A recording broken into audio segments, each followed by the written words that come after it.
Good morning, everyone. Thanks for joining us this morning. I'm Senator Andrew Mathews from Malacca. I'm here with a few of my colleagues in the House and Senate to talk about some issues that are pertinent to the Attorney General's race and how it impacts us as legislators. And the first area that I am pointing out is some troubling comments that the Democrat candidate Keith Ellison has made in regards to crime and becoming the top state law enforcement. This is very pertinent to the issues he'd be handling. When he was in the State House in 2004, he stated that we should be smart on crime, not necessarily tough on crime, as he voted against a bill that would impose life sentences on violent sex offenders. And I don't think that's the kind of confidence we are trying to instill in our law enforcement around the state in making comments like those. And he continued on making the same type of stands in Washington, D.C. as a congressman, opposing a bill that was barring sex offenders from teaching children, arguing that there is unwarranted and unnecessary barriers to employment. And we thought that that was a very low standard that at least should be met in making sure our children are safe and protected, that those that have violent offenses on their record like that probably should be finding other means of employment rather than just working with children. And he failed to even meet that standard in voting against that bill in Washington. So that is very troubling issues and concerns just on that one subject, and I'm now going to kick it off to Senator Limmer. Thank you, Andrew. My name is Warren Limmer. I am a Republican from Maple Grove, Minnesota, and the chair of the Senate Judiciary and Crime Prevention Committee. You all have seen the recent video of Mr. Ellison stating a few opinions of how he's going to run his office. How, despite the fact that a law that's been approved by the legislature and signed by the governor, if it's constitutional, he doesn't need to enforce it if he chooses not to. Quite honestly, I'm very concerned about that statement. And I think it's completely inappropriate for Mr. Ellison, as a candidate for the Attorney General office, to say whether he thinks a law is constitutional or not. That's up for a judge to decide, not an Attorney General. If a law is constitutional, whether it's been passed by a Republican legislature and signed into law by a governor, or if it was signed into law and it was a DFL bill, that's not his job to decide. His job as an Attorney General is to enforce the law that's being created by the Minnesota legislature, signed into law by a governor, by a representational branch of government. The Attorney General's office is an administrative job, not a representative one. So just on that alone, I am very concerned about the future of the Attorney General's office and the role that Mr. Ellison would have if he's going to decide what's constitutional and what's enforceable. Very concerned, and I think the public should be concerned as well. We'll pass it on to Peggy. Good morning. Representative Ellison has a long history of failing to pay his taxes. Between 1992 and 2000, Ellison failed to pay all or part of his income taxes in 5 separate years. Consequently, the IRS placed liens on his home and he eventually was forced to pay $25,000 in back taxes. After Ellison paid his back taxes and fines to the IRS, he had to also pay off back taxes and fines to Minnesota for failure to pay his state taxes. Ellison's history of mismanaging his tax obligations raises serious questions about his ability to manage a large and complex office like that of the Attorney General, whose annual budget is $37 million. Additionally, in Congress, Mr. Ellison supported numerous times increasing our taxes, while he has a history of not paying his own. This should concern all Minnesotans. Good morning. My name is Zerwas. I'm a Republican State House Representative from Elkhorn, Minnesota. I represent District 30A. Talk a little bit about the concerns that I've heard across the state regarding Congressman Keith Ellison's adverse relationship with law enforcement. Congressman Ellison has a long history of supporting cop killers and other criminals. I talked to law enforcement officers across the state who are truly worried that if Ellison were to win the state attorney general office, he would make good on his promise of having his office take over the role of investigating officer-involved shootings and not have that be done by the individual agencies and the BCA. We have to remember that Congressman Ellison's history is praising Sarah Jane Olson and defending her and helping her raise money after she pled guilty for placing a pipe bomb under the vehicle of a police officer in California. And Sharif Willis, who was also another criminal, is someone that Keith Ellison has gone out and given speeches for on their behalf to raise money. According to a transcript of an event in 2000, Keith Ellison led a prayer where he hoped that murder of a police officer, Asana Shakur, who had broke out of prison and fled to Cuba. He prayed that Fidel Castro would not cooperate with the American government, but would continue to protect and shelter Asana Shakur in Cuba. This pattern of behavior of Congressman Ellison, defending cop killers, defending individuals that are terrorists that try to blow up squad cars, and then on the next hand, he says that if elected to the top law enforcement agency in Minnesota to run the Attorney General's office, that he would like to take over all of the review of officer-involved shootings is highly problematic and highly suspect.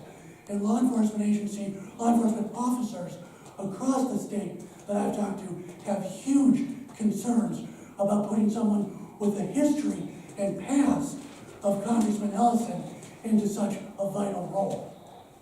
That concludes our remarks, and we'll be available for questions. If I could ask a question about Mr. Wardlow, one thing that he continually says is that he has no policy agenda, no legislative agenda. I can imagine somebody like you, Representative Zerwas, would very much look forward to working with an Attorney General on legislation. Are you concerned that he comes in sort of without any plans on that score? And are you going to work with him to maybe try to convince him otherwise? Well, I think I can't speak for former Representative Wardlow. What I can say is, in the times I've heard him speak, what he says is he understands the role of the Attorney General's office and its administrative function. He does not come into this office with a legislative agenda to try to make laws. He's going in to enforce laws. I've heard him talk repeatedly about focusing on sex trafficking, on the opioid crisis, on huge, large issues that impact Minnesotans. But I think he's being very clear that he doesn't see a role for the Attorney General's office in having a large legislative agenda to try to make laws. He sees that as the role of the legislative branch of government. But the AG traditionally has had that role, or at least has worked in that capacity, and I can imagine as a Republican you'd like to work with a Republican AG on some legislation. Is that not true?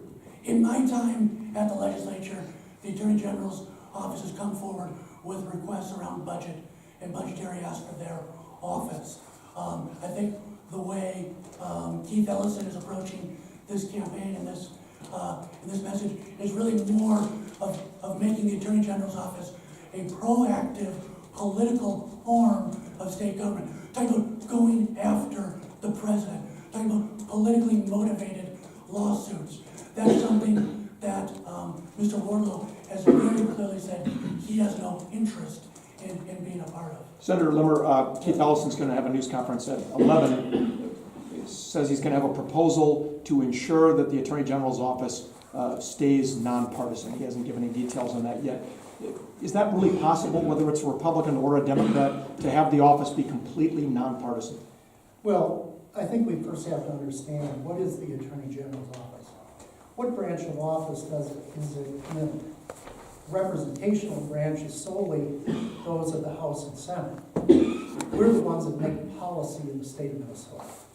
We don't make policy for individual agencies, that's through rules, but nevertheless, we're the ones that make policy. And when it's signed by a governor, that is the official stand of the state of Minnesota.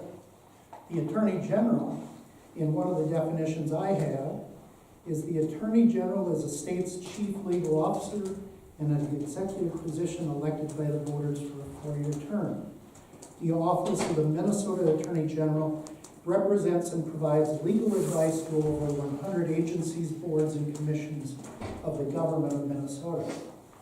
As you look through, and I have a much more expansive definition that's in state statute, but it really is not one that's to necessarily write and pass things equivalent to a state statute.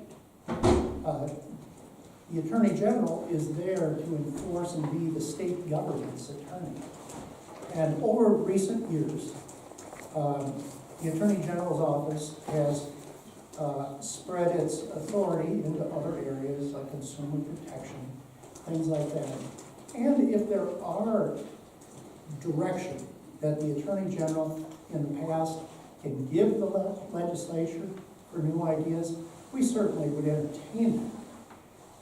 We're a little concerned, though, that when an Attorney General candidate states that he's going to be the sole decider, the arbiter of what's constitutional and what's not, and he's going to decide whether or not he will enforce state policy or not, that definitely is not his role and it's inappropriate. Now, I guess it remains to be seen if Mr. Ellison can convince the voters whether or not his office is going to be a neutral administrator of our policies or not. And so far, by the words he stated, by the videos that have been recorded, it appears as though he has a far different agenda than what's written into our state law. Were you concerned about Doug Wardlow being caught on tape saying he wanted to fire 42 Democratic attorneys in the office? Did that show some partisanship on his side? Well, I haven't given it that much thought because every administration that comes into being always has a staff development that needs to reflect the direction of whoever that person is that's elected. That commonly happens at the time of a new administration.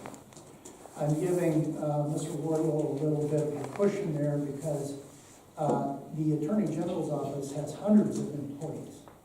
And focusing in on the political appointees that are hired for to represent the political office is one that is commonly made.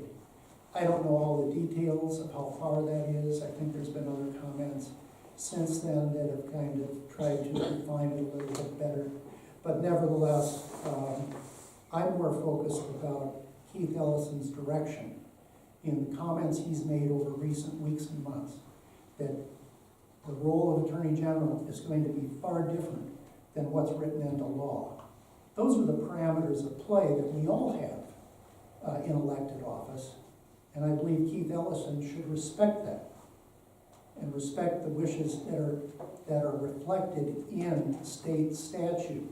State statute meaning things that have been passed by a thoughtful process in the legislature and then signed by a governor into law. Mr. Chairman, I'd like to actually follow up on something that Representative Wardlow said, and then maybe he'd want to answer this as well. Regarding Mr. Ellison's interest in taking over review of officer-involved shooting cases. What's wrong with that? What's wrong with having another check on that, given the amount of turmoil that has resulted from issues surrounding prosecutions of officer-involved shootings? The Attorney General is, in its definition, is allowed to assist local subdivisions of government to investigate criminal matters, law enforcement issues. And so he would be within his parameters of play in order to do that. As you know, the BCA usually steps into those things, but in recent months and years, the federal government gets involved and does the investigation on police shootings as well. And so I believe that there's a keen interest when a police officer uses deadly force. I think that's a universal concept, and other agencies are getting involved in it to make sure that justice is appropriate. And so I think in that case, I think it's well within his parameters to pursue that. I think Representative Zerwas has a little different view of that, you know. Well, and I think what it comes back to is we have 20 years of blatantly anti-law enforcement rhetoric from Congressman Ellison, whether it's fundraising and plotting Sarah Jane Olson, who put pipe bombs under LAPD squad cars, or whether it was him repeating at another meeting in 2000 where he led a prayer in which he prayed that Assata Shakur, who murdered a police officer in the state of New York, escaped prison and fled to Cuba. He prayed that Fidel Castro would refuse to cooperate with the American government and would hold Assata Shakur away from justice and hold that individual in Cuba. And so I think when you have a 20-year record of being blatantly anti-law enforcement, it does concern law enforcement officers that someone that is this obviously political and has a 20-year history of being this anti-law enforcement would take up this charge that no other Attorney General has done. Remember, he's defended some of these statements by saying that, well, everyone's presumed innocent. Assata Shakur was found guilty and was in prison when Assata Shakur broke out of prison and fled to Cuba. He then continued to hope, and in this case, in this transcript from 2000, hope and literally pray that Assata Shakur would be held away from justice, be harbored as a fugitive by Fidel Castro. I think someone that has that mindset really, really does scare law enforcement officers across the state if that individual was going to somehow pick up the mantle and say that they're the sole arbiter of officer-involved shootings. I know the candidate himself is not here, but are any of you concerned about allegations that surfaced over the weekend that Doug Wardlow bullied a fellow high school student when he was at Egan High School? You know, I'm not. It's 8 days before an election. I think this is where things kind of the wheels come off, and you see folks start throwing the kitchen sink and see what happens. These allegations have never come to surface prior to now. Doug Wardlow's been elected before, he's served before. The allegations never surfaced then. I understand as the individual that made the allegations now, in a previous Facebook post years back, commented on Doug Wardlow's campaign page and wished him luck and said he would vote for him. So that would be a turn. And so we're 8 days before an election. I think we need to get focused on the important choice that Minnesotans have. And the choice is between someone that has a 20-year record of views that are, quite frankly, anti-police officer and anti-law enforcement, and someone who said that they have committed to not bringing politics into the office and to enforce state laws as they're written and passed by the governor. Senator Limmer, do you believe his denial? Do you believe his denial that he did these things in high school? Quite honestly, I'm unfamiliar with the charges except what I've seen over the weekend. These charges have originated a number of years ago, and quite honestly, I'm not prepared to make a comment. Senator, could you stay there and Yes. respond to this on something you said earlier about the Attorney General either defending a state law or not defending a state law? Can you imagine a situation where an attorney general really has no credibility on that case because of statements they've made earlier or positions they've taken earlier, and maybe it's better to not have the attorney general, say, defending a position where they have a conflict of interest, and perhaps outside counsel is a better solution than Well- having Keith Ellison defend Yeah. a restriction on gay rights, for instance? Well, I lost your train of thought there on the last. I didn't have one. Well, then I'll give you an appropriate answer. But the point is, isn't it better No. to not defend, take on a case No. where everyone knows you Yeah. you feel the help me opposite? focus now. Okay. That's There are fine. always times when there may be a conflict of interest. But usually that's one when the elected individual has a unique and specific, they would be a unique and specific beneficiary of a decision one way or the other by public policy. We're not talking of conflict of interest. We're talking of the proper duty and responsibility of an attorney general who represents the state of Minnesota, and the state of Minnesota has already put in its statute books the policy, the law, and being the state's attorney, this attorney general needs to reflect the wishes of his client, the state. And so, there's always an opportunity for conflict of interest to be recognized. One could hire an outside attorney, as you have stated. You'll remember during Skip Humphrey's time as Attorney General, there was litigation against the tobacco industry. I don't think that was a conflict of interest on the part of Mr. Humphrey. It was just that an outside legal office was better equipped to represent the state in that judgment. Okay, if you have a high-profile case, for instance, federally in Texas, Attorney General Paxton has brought a case. The Justice Department is not defending Obamacare, what's left of Obamacare, even though that's the law of the land passed by Congress and signed by a president. Yeah. Do you object to that act as well? I can't make a comment. I don't know enough about the reasoning of what that other state has done. I do understand, though, that in Keith Ellison's comments, he's already stated that he will make a judgment whether things are constitutional or not. And that's a little far afield and outside the parameters of office. Only a judge can make that decision, and oftentimes a judge's decision is appealed and it's decided eventually by a Supreme Court, which states something is constitutional or not. If it's already in the books and it's not challenged, it's assumed to be constitutional until it's challenged. Let's say it's the gay marriage law. It wasn't necessarily voted on by any of you individuals, but it's the law of the land here. What should Doug Wardlow do if that were to become challenged, and what do you think he would do, given his past litigation? Well, I'm not gonna speak for Doug Wardlow, but That's what you think he should. I can state what I would do if I was an attorney general.